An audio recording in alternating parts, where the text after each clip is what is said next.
더마카와 함께 시선 집중의 문을 열겠습니다. 어서 오세요. 네, 안녕하세요. 더마카입니다. 어제 슈퍼문 보셨어요, 제이비? TV로 봤어요. 베란다만 나가면 볼 수 있었는데. 아니 베란다 문 열고 봤는데 저희 집에 각도가 잘못된 달이 안 보이던데요. 아, 진짜요? 네. 저런. 그러면 조금만 나가셨으면 볼 수 있었을 텐데. 귀찮아서. 하긴 뭐 그런 거 별로 중시하지 않으시니까, 그죠? 아, 저는 어젯밤에도 보고 오늘 새벽 출근길에도 봤거든요.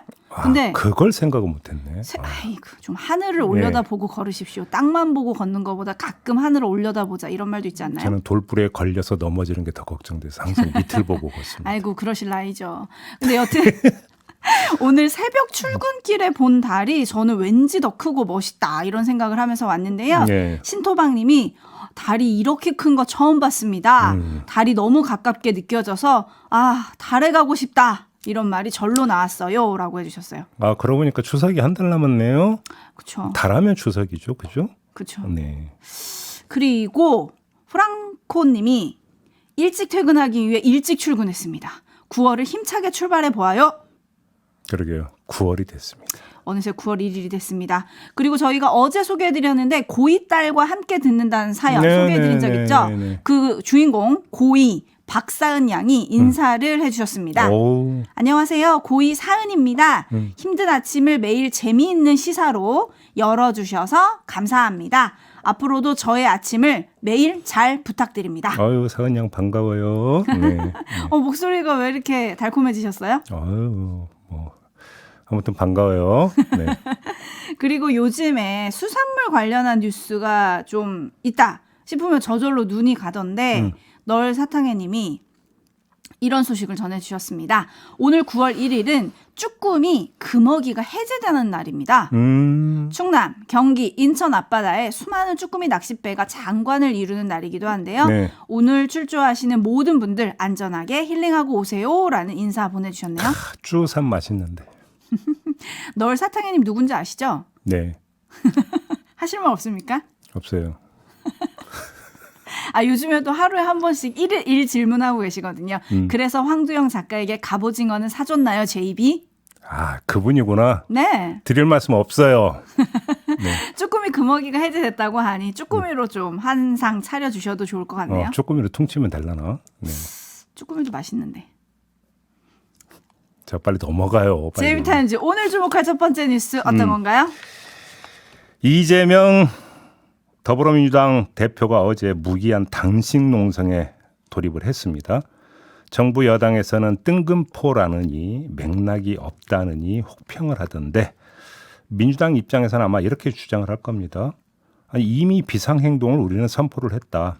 그리고 그거에 따른 결단이다. 이렇게 주장을 하지 않겠습니까? 다시 말해서 맥락이 있다라는 주장이겠죠.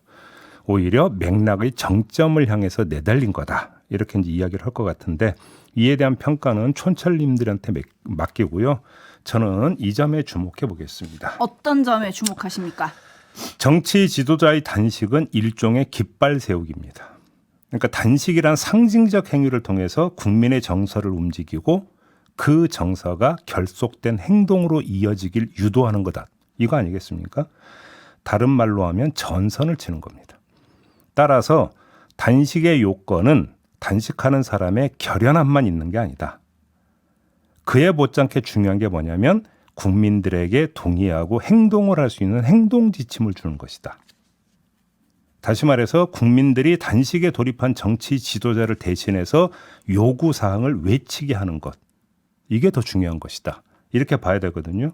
자, 그러려면 요구 조건은 간단 명료해야 합니다. 직관적으로 와 닿아야 되는 것이죠. 그래서 가부가 확실히 갈라지는 것이어야 됩니다. 받을래 말래. 찬성 반대. yes or no. 이게 분명해야 된다는 겁니다. 이게 국민의 호응 여부를 가른다고 보는데 자, 이렇게 전제를 해놓고 이재명 대표의 요구사항을 한번 들어보시죠. 윤석열 정권에 요구합니다. 첫째, 대통령은 민생 파괴, 민주주의 훼손에 대해 국민께 사죄하고 국정 방향을 국민 중심으로 바꾸십시오.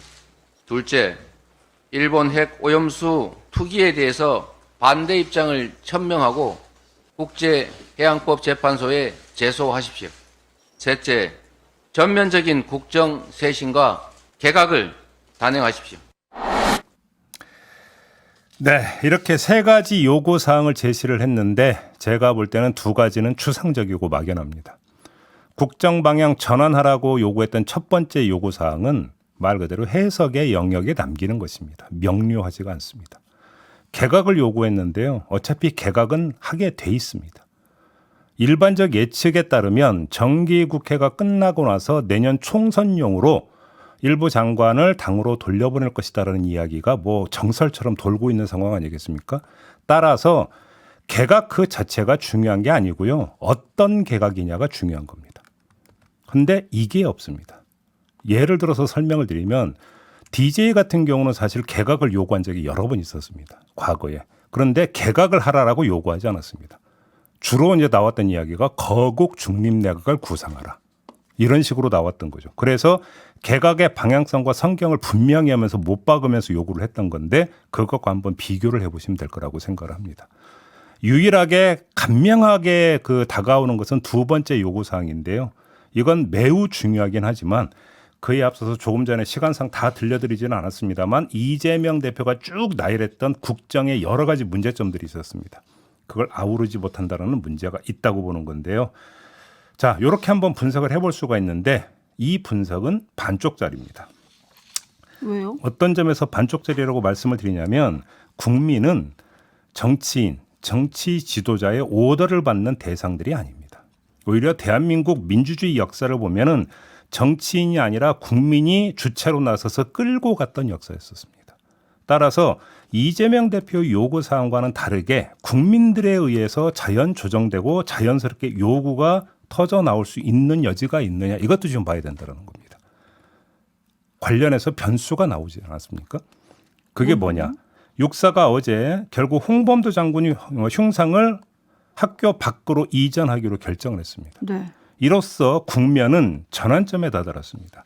옳고 그름, 찬반을 둘러싼 논전, 논리 싸움의 수준을 넘어서 강행하느냐 저지하느냐의 행동화 단계로 넘어가 버리고 있습니다. 국민의 반대 입장이 행동화로 이어진다면 그리고 그 행동화의 반경이 넓어진다면 어떻게든 이재명 대표의 요구사항과 만나게 되겠죠. 그리고 여기에 요구사항에 두 번째로 들어가 있는 후쿠시마 오염수 문제하고도 또 결합이 될 수가 있겠죠. 여기서 조정이 될지 여부를 좀 볼 필요가 있다. 이게 되지 않으면 오히려 이재명 대표의 단식은 고립될 수도 있다. 이런 말씀도 함께 드려야 될 것 같습니다. 과연 민심과 만날 거냐 이게 관건이라는 건데 한동훈 장관과 여권 일부 인사들은 이재명 대표의 과거 발언을 소환을 해서 비판을 하기도 하던데요. 촌철님들의 의견 좀 소개해드리겠습니다. 성숙한 어른님. 국민들에게는 시발점이 필요했던 겁니다. 라는 평가 주셨고요. 은서방님, 모처럼 마음이 시원합니다. 야당이란 이렇게 해야 지지를 받습니다. 마징가님, 야당 대표가 국민이 원하면 뭐라도 해야 조금이라도 국민들 마음 위로하지 않겠어요? 라고 보내주셨는데 반면에 신토방님은 절대 과반이 넘는 다수당의 대표가 이 시점에 단식이라 뭐 뜻은 알겠습니다만 국회에서 국조부터 해야 하는 거 아닌가요? 뭐 이런 의견도 있습니다. 네. JB타임즈 다음 주목할 뉴스는 어떤 건가요? 어제 국회 예결위 회의장에서 한덕수 총리와 기동민 더불어민주당 의원이 설전을 벌였는데요. 특별히 주목한 한 장면이 있습니다. 들어보시죠.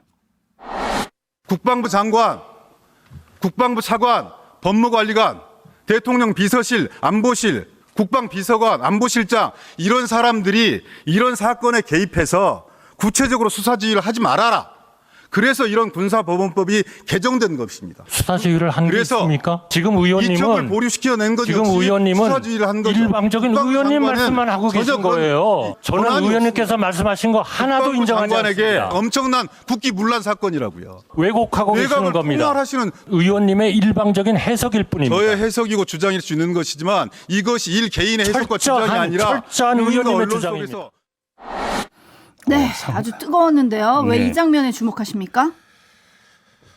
지름길은 여기인데 저 멀리 애둘러가는 길에서 목소리만 높이고 있는 것 아니냐라는 생각도 좀 들었기 때문인데요. 무슨 말씀이죠? 수사 외압 의혹의 핵심 중에 핵심은 뭡니까? 윤석열 대통령이 비서의 보고를 받고 대노를 했고 그래서 국방장관과 통화를 했다라는 그 대목 아니겠습니까? 네. 이제 이런 의혹이 제기가 된 거잖아요. 자, 이 장면이 연출된 자리는 보좌진들과 회의하는 자리였다는 거잖아요.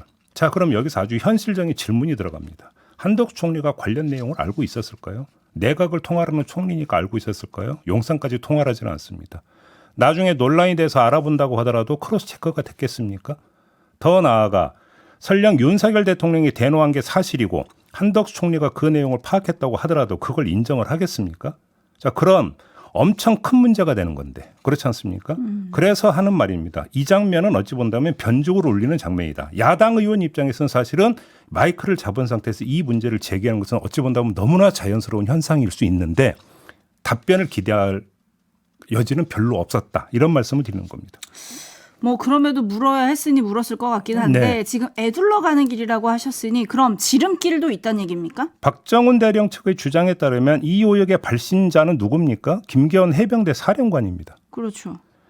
7월 31일 브리핑이 갑자기 취소된 후에 당황해서 안테나를 여기저기 올려본 결과 VIP의 대노 전원을 들었다는 것 아니겠습니까? 그러니까 직진주로는 김계원 사령관을 불러서 어찌된 건지 자초지정을 캐는 겁니다. 그것도 하루빨리 해야 되는 겁니다. 어차피 김계원 사령관에게 대노 사실을 전했다라는 국방비서관이 사실 무근이라고 밝힌 상황이기 때문에 이 상황 자체가 김계원 사령관에게는 무언의 그것도 아주 큰 중압감으로 다가오는 메시지가 될 수가 있습니다. 그래서 하루라도 빨리 김계환 사령관을 불러서 캐야 되는 것이죠. 근데 김계환 사령관은 국무위원이 아닙니다. 예결위에는 못 나가겠죠. 국방위를 열어서라도 캐야 되는 것 아니겠습니까? 이게 지름길이다. 이 말씀을 드리는 겁니다.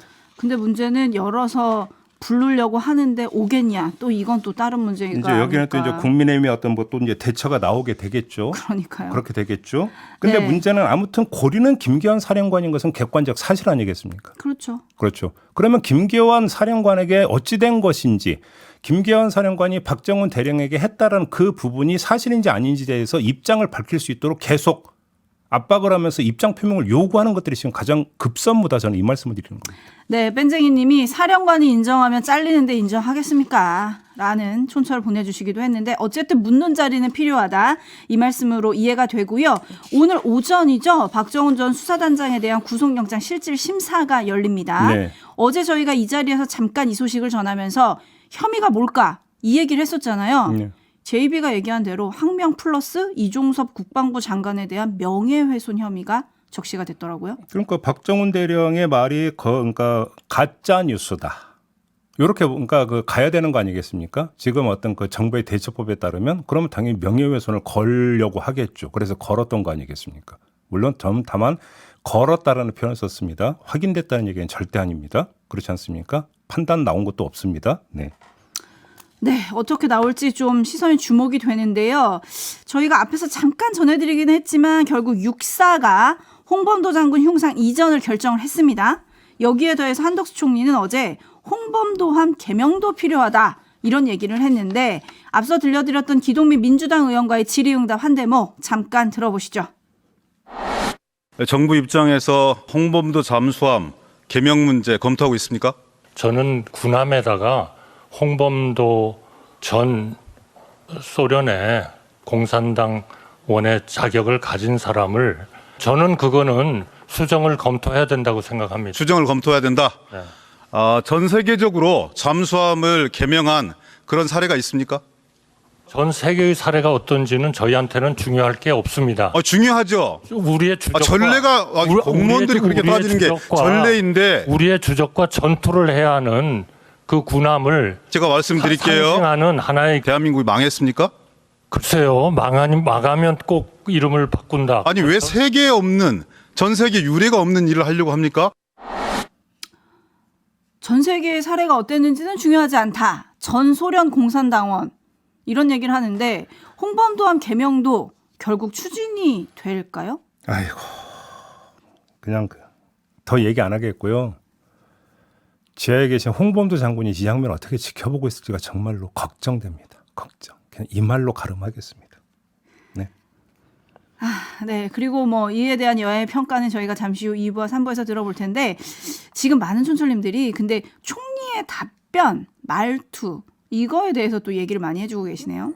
저는 이 총리의 어떤 이런 아주 그 모습을 보면서 어떤 장면을 떠올렸냐면 윤석열 대통령이 국민의힘 연천회에 가서 1+1을 100이라고 하는 사람들과는 싸울 수밖에 없다라고 이야기를 했습니다. 그 싸움의 모습을 몸소 실천하고 계신 게 아닌가 그런 생각을 했습니다. 판단은 촌철님들께 맡기겠습니다. 뉴스와 분석이 함께하는 JB타임즈 다음 주목할 뉴스는 어떤 겁니까? 홍성열 마리오 아울렛 회장이 자신이 운영하는 관광농원 직원들을 모욕한 혐의로 재판에 넘겨졌는데 어제 대법원에서 최종적으로 유죄 확정 판결이 나왔습니다. 기소 내용은 이런 겁니다.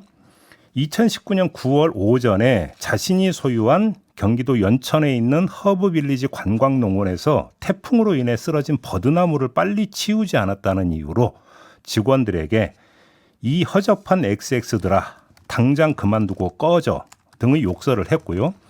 저녁 식사 도중에도 돼지처럼 잘 먹네 XXX들아 꺼져라고 하고 너는 소도둑같이 생겨서 일도 못하게 생겼다라고 했다라는 겁니다.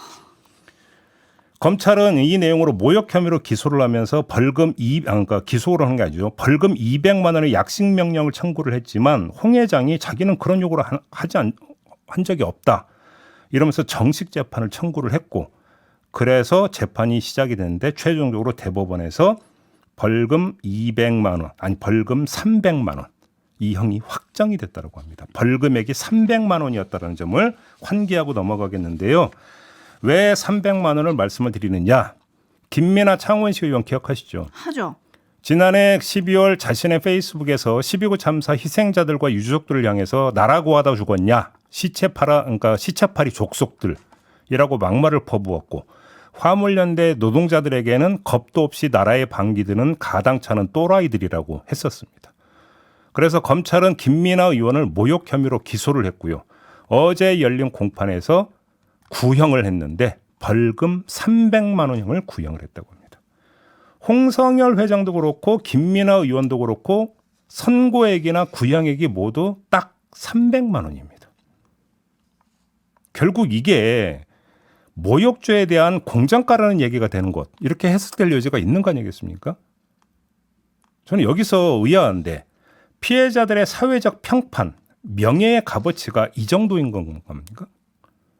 그리고 피해자가 단수이든 복수이든 복수라 해도 여러 명이든 수백 명이든 그 값어치는 똑같은 겁니까? 저는 이게 궁금해서 한번 드리는 말씀입니다. 그러니까요. 그래서 저도 좀 궁금해가지고 명예훼손이나 모욕죄로 이 이상의 벌금형을 받으신 분들이 있나 좀 찾아봤더니 대부분 300만 원 벌금형이 이제 최대 상한선이다 이렇게 보도가 되더라고요. 근데 또 듣고 보니 그 모욕의 그 말에 대한 파장도 사실 다를 수가 있는 거잖아요. 아니 모욕이든 명예훼손이든 그것으로 인해서 사회적 평판이 떨어졌을 때거든요. 그러면 사회적 평판의 하락 정도라는 것은 다를 수 있는 거 아니겠습니까? 그래서 하락에 따른 피해의 정도도 다를 수 있는 거 아니겠습니까? 그렇죠. 근데 어떻게 이렇게 일률적일 수 있느냐? 저는 지금 이 점을 묻고 그러니까요. 어떻게 이렇게 일률적일까? 저도 좀 그게 궁금했는데요. 네. 손뜨개님, 참, 회장님 그 말대로 반사라고 보내주셨고 김종희님 욕보는 값으로 월급 받는다는 얘기 우리가 하긴 하지만 진짜로 욕을 하면 어쩝니까?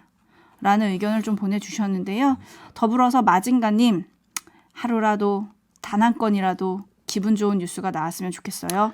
그래서 제가 어제 야심차게 그래도 어제는 훈훈한 뉴스를 하나를 준비를 했었는데 또 급하게 그러니까요. 중요한 문제가 터져갖고 급하게 그걸 전해드릴 수밖에 없어서 너무 눈물을 아쉬웠어요. 머금고 그걸 뺄 수밖에 없었던 JB타임즈를 한 1시간으로 늘려야 되나? 조옥하님은 네. 9월에는 JB타임즈의 가을 햇살처럼 따뜻한 소식이 가득하길 바라봅니다. JB타임즈 응원합니다. 라고 해주셨는데 네. 이대로 마치기 전에 저 갑자기 궁금한 게 하나 생겨가지고 어제 밤부터 그리고 오늘 조간에도 실렸던데 이승만 전 대통령 유족이 오늘 사과한다. 이 뉴스가 좀 크게 실렸잖아요. 네. 모신문을 일면에 실기도 했던데 네. 이게 어떤 의미가 있는 겁니까? 그 이승만 기념관으로 가기 위한 통과 의뢰입니까? 제가 그런 물었잖아요. 반문도 답이 될 수가 있는 겁니다. 아하. 그런 건가요? 저도 그게 궁금하거든요. 근데 왜 지금 이 국면에서 이렇게 과거사가 다시 이제 호출이 되면서 이런 식으로 되는지 정작 중요한 한일 과거사는 그냥 덮이고 있고 아주 그러니까 그 상반되는 과거사와 관련된 장면이 지금 교차하고 있다. 그래서 씁쓸하다. 이런 말씀도 드리겠습니다. 네, 마무리할까요? 더마카 수고하셨습니다. 고맙습니다.